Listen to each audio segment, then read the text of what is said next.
Lors de l'information du journal Magazine avec Steve Nadjar. Steve, bonjour. Bonjour Philippe, bonjour à tous. Merci de nous rejoindre pour cette demi-heure d'information et de décryptage. À la une de cette édition, les tensions entre Israéliens et Palestiniens. 5 ballons incendiaires ont été retrouvés dans le sud d'Israël en fin de matinée et les forces de sécurité israéliennes ont renvoyé les fidèles musulmans qui s'apprêtaient à rejoindre la mosquée Al-Aqsa à Jérusalem pour la prière du vendredi. On en parle juste après les titres.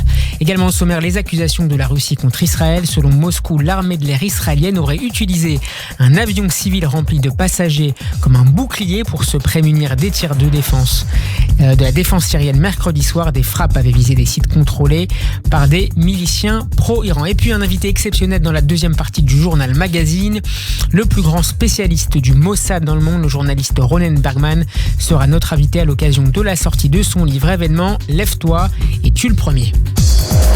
Radio J.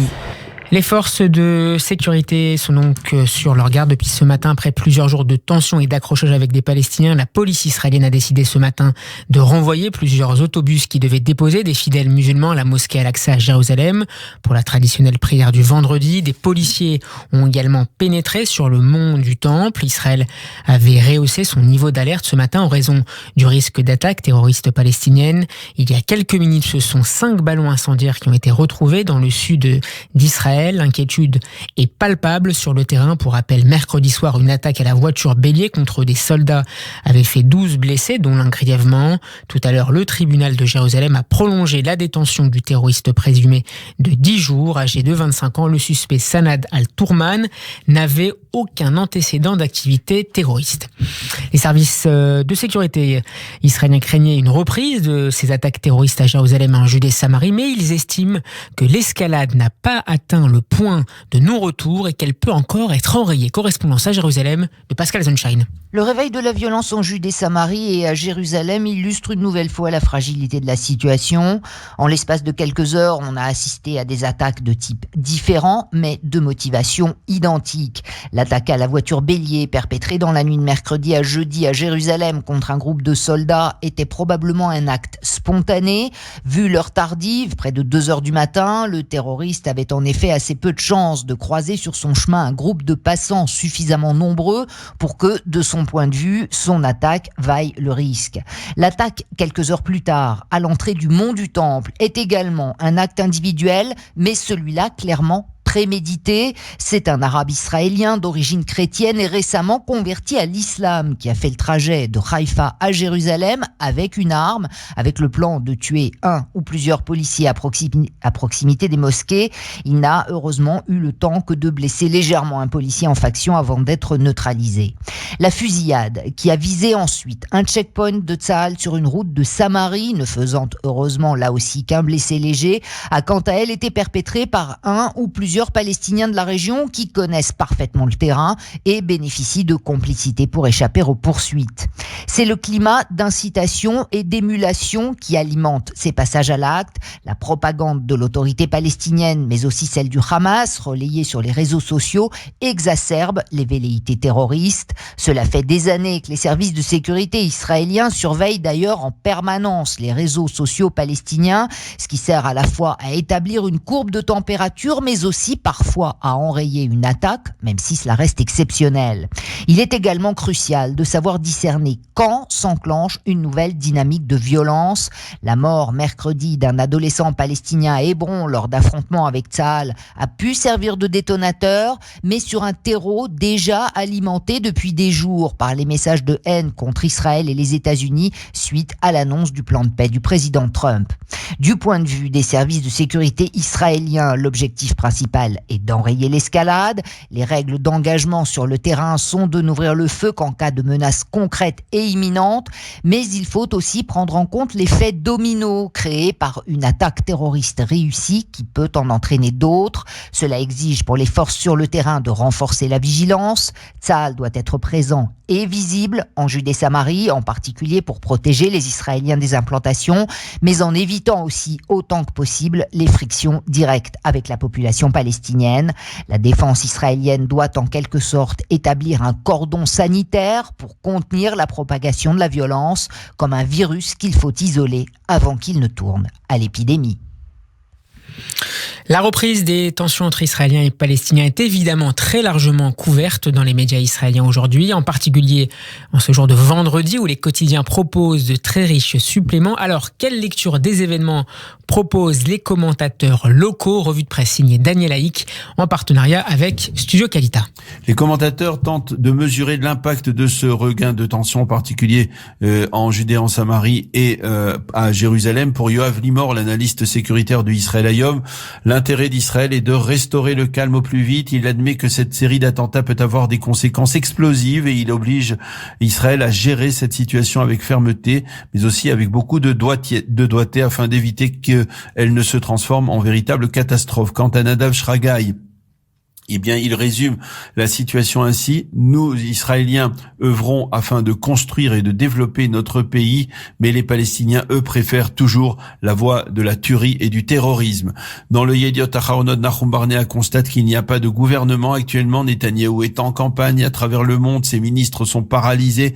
Et dans un tel contexte, le rôle de l'armée devient prépondérant et prédominant.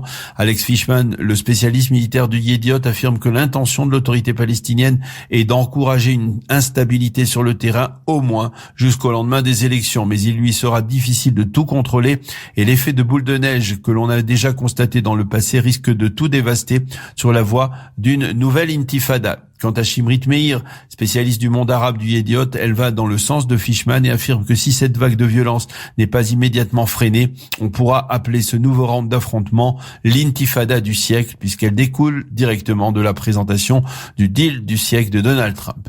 Les quotidiens israéliens nous font également partager la journée très particulière des soldats de la brigade Golani qui ont été victimes de cet attentat à la voiture bélier dans la nuit de mercredi à jeudi, après avoir souligné que l'auteur de cet attentat a été arrêté par les forces israéliennes au carrefour du Gush Etzion. Les journaux relatent que quelques heures après cette agression traumatisante et alors que l'un de leurs camarades est toujours dans un état sérieux, eh bien les soldats plus légèrement blessés, qui sont tous des jeunes recrues, ont prêté serment de fidélité à Tsahal et à l'État d'Israël devant le mur occidental, sur l'esplanade du mur occidental. Et ce matin, donc, dans ces éditions, ils partagent leurs sentiments. Rien ne pourra nous arrêter, affirme-t-il. Et le Yediot Aharonot nous montre deux de ces soldats qui ont prêté serment debout, fièrement, aidés par des béquilles pour leur permettre de retenir debout après avoir été blessés donc par lors de cet attentat à la voiture bélier.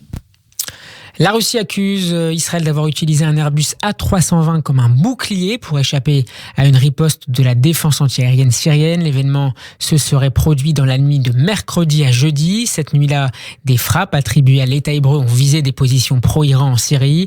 Au moins 23 miliciens au service de Téhéran ont été tués. Selon le ministère russe de la Défense, au moment de l'attaque des avions israéliens, un avion de ligne Airbus 320 était en approche en vue de son atterrissage et s'est retrouvé, je cite, dans la zone mortelle de tir aérien et d'artillerie. L'avion civil où avait pris place 172 passagers a finalement atterri en urgence sur une piste de l'aéroport militaire russe de Khmemim en Syrie. Dans le reste de l'actualité, l'Organisation mondiale de la santé annonce une pénurie mondiale d'équipements de protection. L'OMS a déjà annoncé cette semaine l'envoi de masques, de vêtements de protection ou d'appareils respiratoires pour dépister le virus du coronavirus. Outre la Chine, 240 cas de contamination ont été confirmés dans une trentaine de pays, dont 2 mortels à Hong Kong et aux Philippines. En Chine, 636 personnes sont mortes et 31 000 autres ont été contaminées depuis le début de l'épidémie. On marque tout de suite une pause et on se retrouve dans un instant pour l'interview de cette édition, une interview exceptionnelle du journaliste Ronen Bergman à l'occasion de la sortie de son livre Événements sur l'histoire des éliminations ciblées d'Israël. À tout de suite.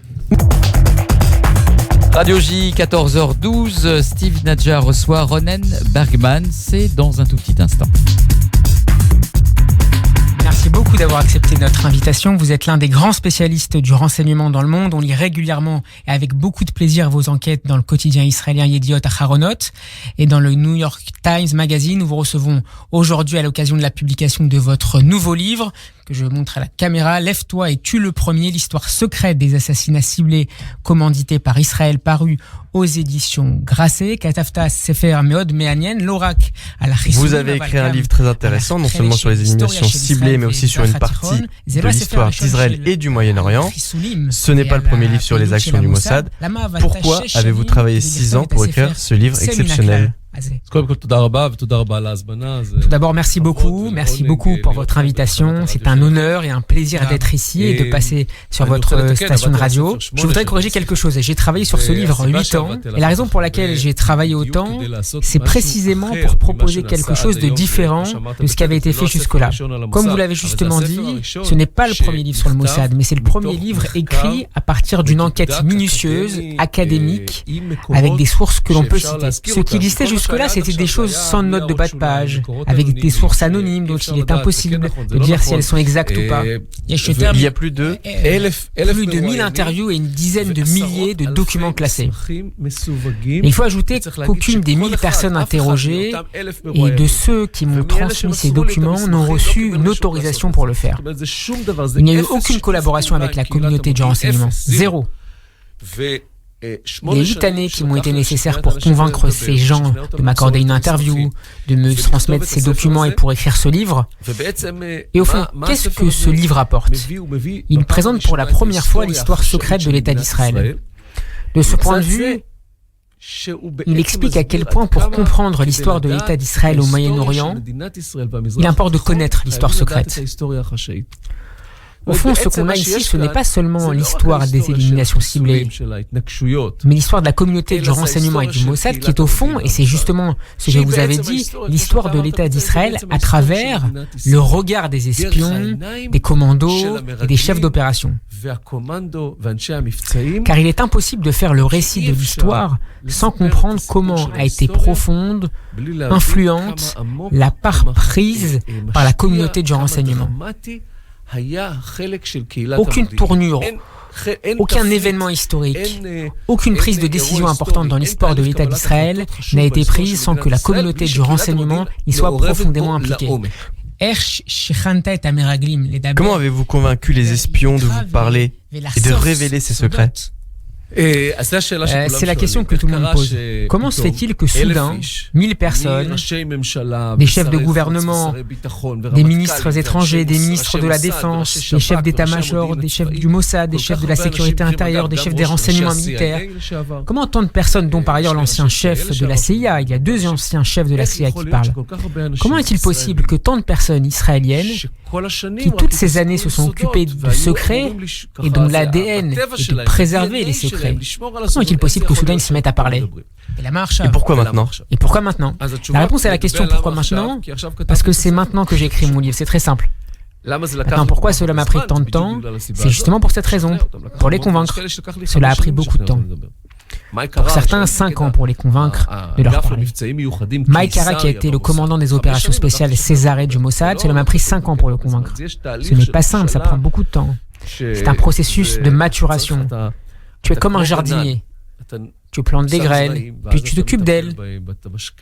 Tu les arroses et c'est seulement à la fin que ça pousse. Maintenant, pourquoi les gens parlent ? Tout d'abord, parce que j'ai souri. Un sourire, ça aide. Mais en vérité, je pense, il y a des secrets que je ne peux pas révéler. Mais en vérité, après tant d'années dans le crépuscule, dans cette zone d'ombre, de secret, d'obscurité, il y a un besoin de préserver tout cela. Les gens m'ont dit, je vais te raconter ce que je n'ai jamais raconté à ma femme. Je pense qu'après tant d'années, les gens ont voulu extérioriser cela, non pas pour se soulager de quelque chose qui les tourmentait d'avoir mal fait, mais au contraire. Ils ont voulu que les citoyens de l'État d'Israël sachent ce qu'ils ont fait pour protéger l'État d'Israël et pour protéger les Juifs dans le monde entier. Il faut comprendre que le Mossad est le seul service de renseignement dans le monde dont une partie du travail des cibles est de protéger des personnes qui ne sont pas des ressortissants de son pays et qui vivent même dans un autre pays, des Juifs. Le Mossad, dans sa définition, doit protéger les Juifs dans le monde. Dans le monde entier. Oui, dans le monde entier, il n'y a pas d'organisation secrète, de services de renseignement, d'organisations militaires qui doivent protéger des ressortissants qui ne font pas partie de son État et qui vivent dans un autre endroit. Ça n'existe pas. C'est seulement la fraternité du peuple juif, le lien commun du peuple juif. Les gens du Mossad, les gens du Shabak, les gens du renseignement militaire ont souhaité depuis quelques années s'assurer que leur empreinte soit consignée dans l'histoire des services que j'étais en train d'écrire. Évidemment, ce n'est pas une histoire autorisée, ce n'est pas comme si le Mossad m'avait dit quoi écrire, au contraire. Le Mossad n'était pas très partant pour mon livre. C'est l'histoire de l'organisation. Voilà. Parfois, certains ont moins voulu parler. Et qu'avez-vous fait alors ? Tout un tas de choses. Il y a quelque chose que je faisais qui a beaucoup marché, parfois volontairement, d'autres fois par hasard. Je faisais ce qui est le plus en mesure de mettre un Israélien en colère. Je lui disais que quelqu'un avait revendiqué la responsabilité d'une action qu'il avait lui-même menée. Quelqu'un aurait dit avoir fait quelque chose. Ça réglait le problème en général. On me répondait comment ? Il a dit qu'il était derrière les lignes, qu'il est parti faire ça. Maintenant, je vais vous dire la vérité. Ça, en règle générale, ça règle le problème. Ronen Bergman, pourquoi Israël n'a pas éliminé Qassem Soleimani avant que ne leur donne Donald Trump ? Je ne veux pas spoiler les lecteurs. Ça se trouve au chapitre 34. On va dire les choses comme cela. Le 12 février 2008,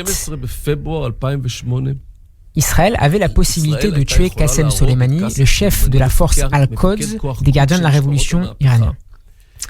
Mais à cause de la promesse faite au président George Bush, ils ne l'ont pas tué, mais n'ont éliminé que l'homme qui était à côté de lui, Imad Mughniyeh, le commandant militaire du Hezbollah.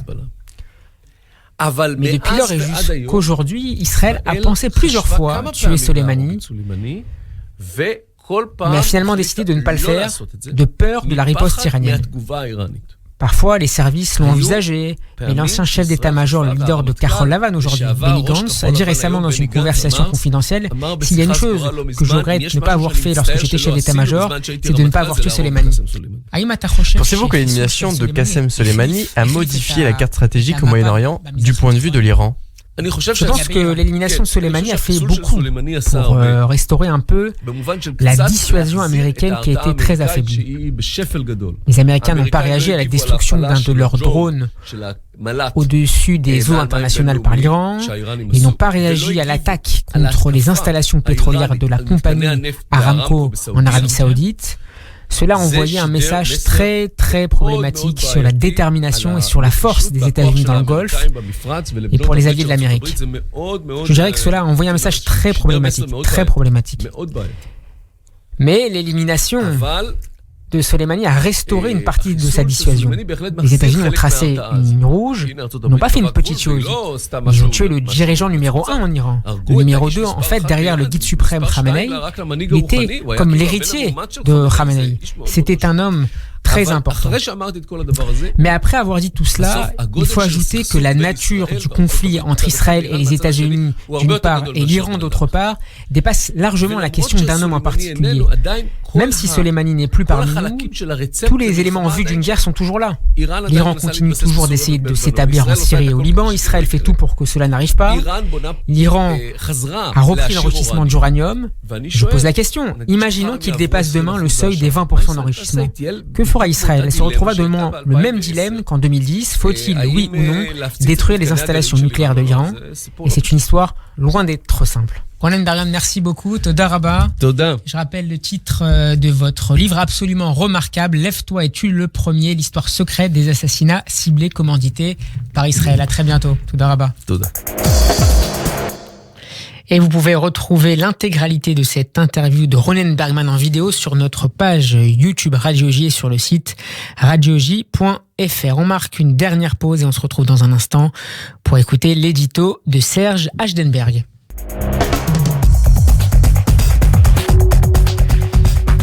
14h23, comme tous les vendredis, on retrouve Serge Achdenberg pour son édito de la semaine.